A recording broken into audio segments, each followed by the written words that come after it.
అందరికీ నమస్కారం. ఇప్పుడే ఫలితాలు ఇంకా వెలువడుతున్నాయి. మహారాష్ట్రలో ఎన్డీఏ కూటమి విజయ దుందుబి మ్రోగిస్తున్నది. ఇలా అందరి అంచనాలు పటాపంచలు చేస్తూ ఒక పీపుల్స్ పల్స్ సర్వే ఒకటి మాత్రం చెప్పినట్టున్నది. పీపుల్స్ పల్స్ సర్వే ఒకటి చెప్పినట్టున్నది. నేను ఫస్ట్ చూసింది అదే. నేను మొత్తం ఆ సర్వేకి అనుకూలంగా ఫలితాలు వచ్చినాయి. ఎక్కడ చూసినా కూడా ఇలా భారతీయ జనతా పార్టీ ఎన్డీఏ హవా మహారాష్ట్రలో కొనసాగుతున్నది. జార్ఖండ్ లో పోటాపోటీ నడుస్తా ఉన్నది. ఇలా Congress party iron leg party అని చెప్పి అన్ని పార్టీలు భావిస్తున్నాయి అలా ఈ ఫలితాలతోని. ఇవాళ ఇప్పటికే 220 సీట్లకు పైగా మెజార్టీ ఉంది. మ్యాజిక్ ఫిగర్ దాటింది. 220 స్థానాలకు పైగా మెజార్టీలో ఇండియా కూటమి ఉంది. గతంలో కంటే ఎక్కువ సీట్లను సాధించబోతున్నాం. దానిలో ముఖ్యంగా భారతీయ జనతా పార్టీ పోయినసారి 105 స్థానాలు గెలిచింది. ఈసారి 125 స్థానాలకు పైగా గెలవబోతున్నమాట. కాంగ్రెస్ పార్టీ 120 స్థానాల్లో పోటీ చేసింది. 20 స్థానాలు గెలిచే పరిస్థితి కూడా లేదు కాంగ్రెస్ పార్టీ మహారాష్ట్రలో.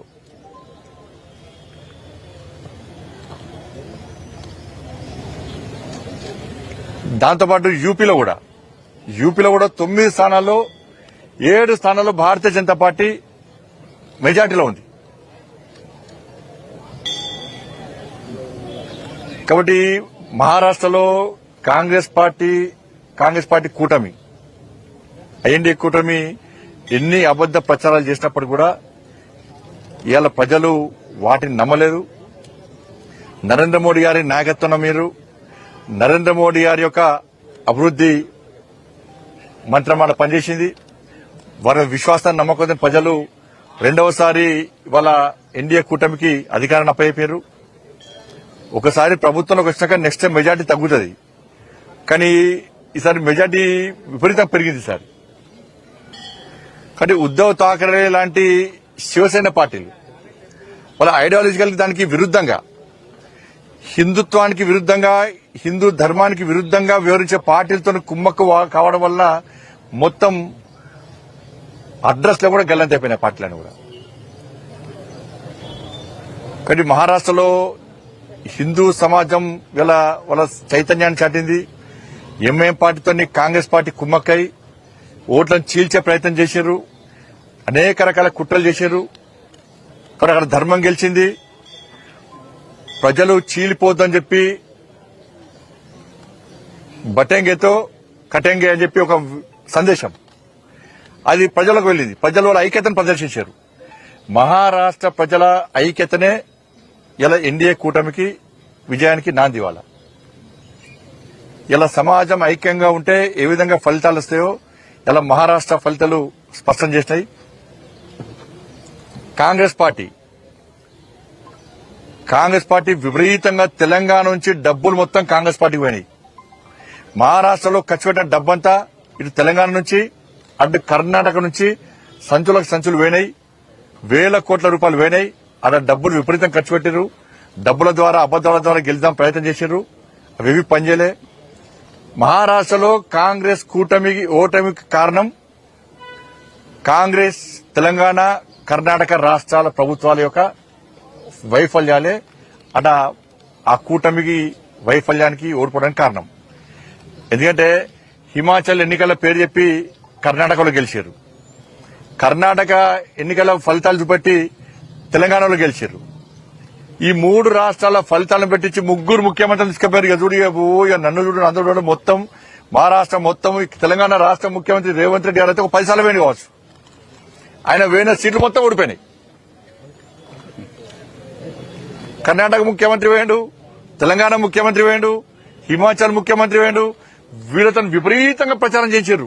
మేము ఇన్ని హామీలు ఇచ్చినాం, ఈ గ్యారెంటీ ఇచ్చినాం, 10 గ్యారెంటీలు అక్కడ, 5 న్యాయం చెప్పి కర్ణాటకలా, 6 గ్యారెంటీలు అని చెప్పి తెలంగాణలో మేము అమలు చేస్తామంటే ప్రజలు ఇక్కడ ఏ విధంగా ధోకా చేసింది కాంగ్రెస్ పార్టీ, ఏ విధంగా నమ్మక ద్రోహం చేసింది 3 రాష్ట్రాల్లో ఏ విధంగా ప్రజలను వంచింది, ఎన్నికల ముందు హామీలు ఇచ్చే విధంగా మోసం చేసింది, తిరిగి మహారాష్ట్రలో ఏ విధంగా తప్పుడు ప్రచారం చేస్తుందో ప్రజలు విశ్వసించరు, ఆ నమ్మిరు, వాళ్ళ అన్ని వాస్తవ విషయాలు గ్రహించారు. కాబట్టి ఇప్పుడు కాంగ్రెస్ పార్టీ ఓటమికి కారణం తెలంగాణలో కాంగ్రెస్ ప్రభుత్వం, కర్ణాటకలో కాంగ్రెస్ ప్రభుత్వం, హిమాచల్లో కాంగ్రెస్ ప్రభుత్వం యొక్క వైఫల్యాలు, ఇచ్చిన హామీలు నెరవేర్చకుండా ఉల్టా తప్పుడు ప్రచారం చేయడం వల్లనే ఇలా మహారాష్ట్రలో కాంగ్రెస్ కూటమి ఓటమి చెందింది.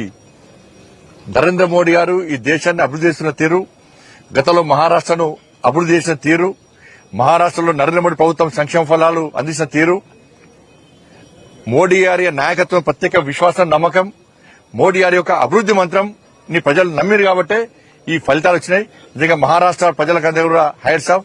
తెలంగాణ రాష్ట్రం నుంచి కూడా అనేక మంది నాయకులు, కార్యకర్తలు చాలా మంది ఇవాళ మహారాష్ట్రలో ప్రచారం వేరు. కాంగ్రెస్ పార్టీ కర్ణాటక ఎమ్మెల్యేలు, ఇక్కడ ఎమ్మెల్యేలు బూత్కొక్కన్నారు, కానీ ఎమ్మెల్యేల ప్రచారం పనిచేయలే. ఇలా బీజేపీ కార్యకర్తల ముందు బీజేపీ కార్యకర్తలు ప్రతి ఇంటికి వెళ్ళి అభివృద్ధి గురించి చెప్పారు, మోడీ గారి నాయకత్వం గురించి చెప్పారు, ప్రజల ఓటు రిక్వెస్ట్ చేశారు. కానీ కాంగ్రెస్ పార్టీ అబద్దాలు ప్రచారం చేసిన కాబట్టి వాళ్ళకు వాళ్ళ అడ్రస్ గల్లంతైంది. కాబట్టి Congress party iron leg party. ఇక పార్టీతో ఎవ్వరు ఉండరు. ఇక ఐఎన్డీఏ చీలిపోవడం ఖాయం, ఐఎన్డీఏ కూలిపోవడం ఖాయం. దాన్ని ఎవరు పట్టించుకోరు. ఐరన్ లెగ్ పార్టీతో ఉండేటువంటి ప్రయత్నం ఎవరు చేయరు. కానీ తెలంగాణ ప్రభుత్వం కూడా ఇదే గతి పట్టబోతున్నది. తెలంగాణ రాష్ట్ర ప్రభుత్వాన్ని కూడా కాంగ్రెస్ పార్టీ ప్రభుత్వానికి ఇదే గతి పట్టబోతున్నది. మీరు హామీలు ఇచ్చి ఇలా ఏ ఒక్క హామీని నెరవేర్చే ప్రయత్నం చేయలే. ఇలా ఉల్టా రాష్ట్ర ముఖ్యమంత్రి తెలంగాణ నిష్పెట్టుగా అక్కడ ప్రచారం చేశారు.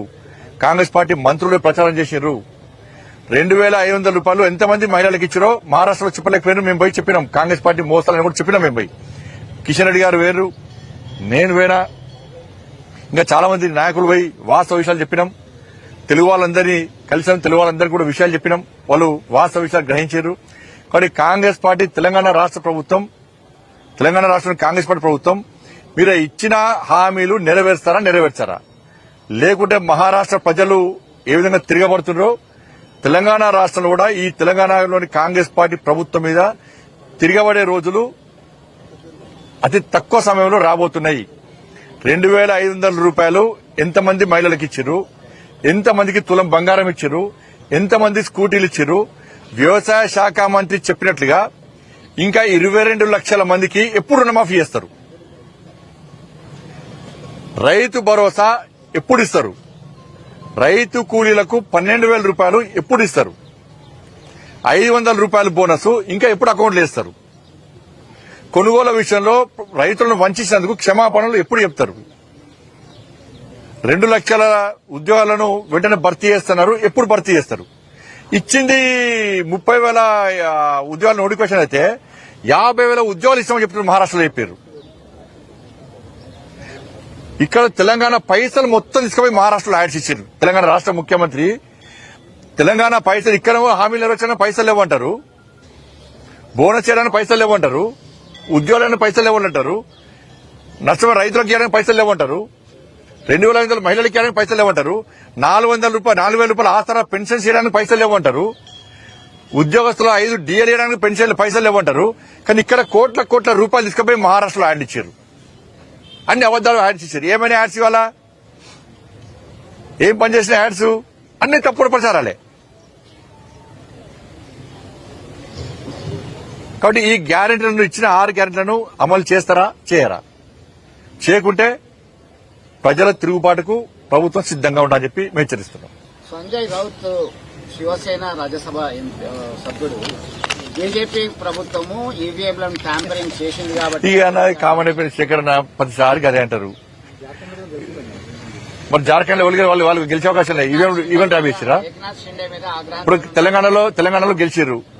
తెలంగాణ వాళ్ళ ప్రభుత్వం వచ్చింది కదా, కర్ణాటకలో ప్రభుత్వం వచ్చింది కదా, హిమాచల్లో ప్రభుత్వాలు ఉన్నాయి కదా.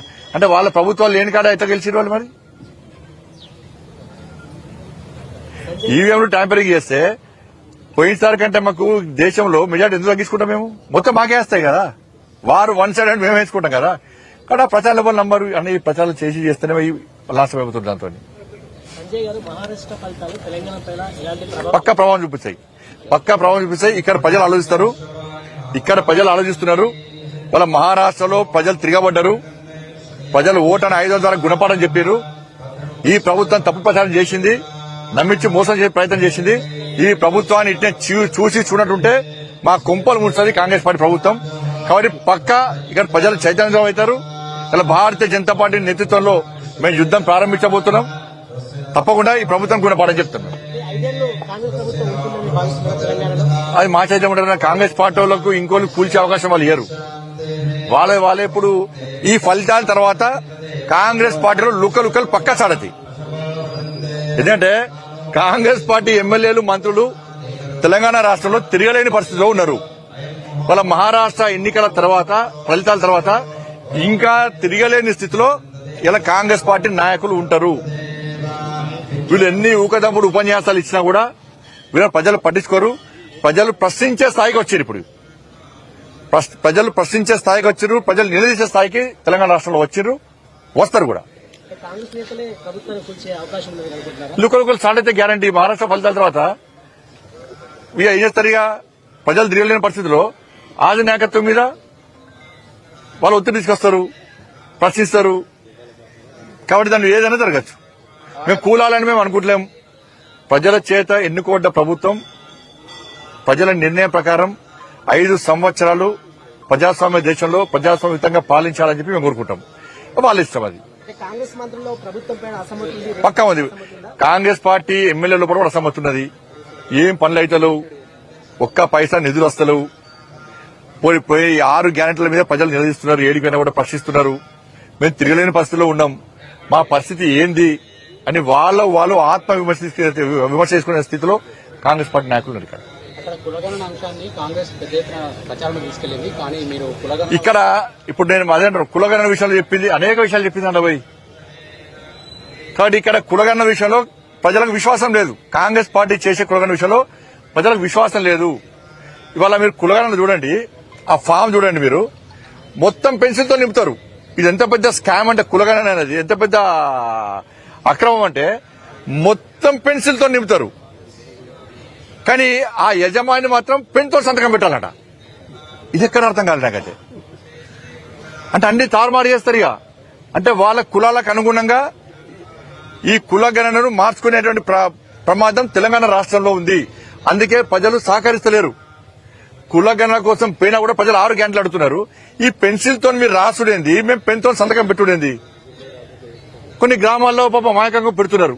లేకుంటే మీకు పెన్షన్స్ రావు, మీకు గొర్రెలు పోతాయి, మీ బర్రెలు పోతాయి, మీకు ఇల్లు రావు, మీకు రోజుగారు మేళ, మీకు ఉద్యోగాలు రావు పిల్లలకు అని ఇట్లా భయపడడం వల్ల కొంతమంది సంతకాలు పెడుతున్నారు. కానీ ఇది ఎక్కడ అక్రమం? ఇది ఇలా నేను మళ్ళీ చెప్తున్నా, కేసీఆర్ సమగ్ర సర్వే చేసిండు. మొత్తం రిపోర్ట్ కేసీఆర్ దగ్గర ఉన్నది. కేసీఆర్ దగ్గర నుంచి ఆ రిపోర్ట్ ఎందుకు తీసుకుంటలేదు కాంగ్రెస్ పార్టీ ప్రభుత్వం? ఇప్పుడు ఒకటి కేసీఆర్ అంటే చేసుకున్న పొట్టు సమగ్ర సర్వే పేరు మీద పైసలు చంపాను నేను. కాబట్టి మీకు కూడా ఈ అవకాశం, మీరు కూడా కులగణన పేరు మీద పొట్టు పైసలు చంపుకోవచ్చు, ఆ ఖర్చు మీరు జేబులు నింపుకోవచ్చు అని చెప్పి కేసీఆర్ సలహా మేరకే ఇది చేస్తున్నారు వీళ్ళు. ఇప్పుడు కేసీఆర్ సమగ్ర సర్వే ₹1 కోట్ల రూపాయలు 1,000 కోట్ల రూపాయలు ఖర్చు పెట్టిండు. ఆయన రిపోర్ట్ ఇవ్వకుంటే ఏం చేయాలి? కేసీఆర్ ఆస్తులు జప్తు చేయాలి. కేసీఆర్ దగ్గర నుంచి పైసలు వసూలు చేయాలి, రికవరీ చేయాలి. ప్రజల పైసలు అవి. నువ్వు సమగ్ర సర్వేని అయ్య కోసం చేసుకున్నావా, తాత కోసం చేసుకున్నావా, ఇంటి కోసం చేసుకున్నావా? పైసలు ప్రజాధనం అది. నువ్వు ప్రజాధనంతో సమగ్ర సర్వే చేసి నువ్వు రిపోర్ట్ ఇవ్వకుండా సంకలం పెట్టుకుని ఫామ్ హౌస్ అంటే ఎవరి కోసం అది? కాబట్టి రికవరీ చేయాలి. అయితే రిపోర్ట్ ఇస్తావా, అయితే పైసలు కడతావా? ధన్యవాదాలు.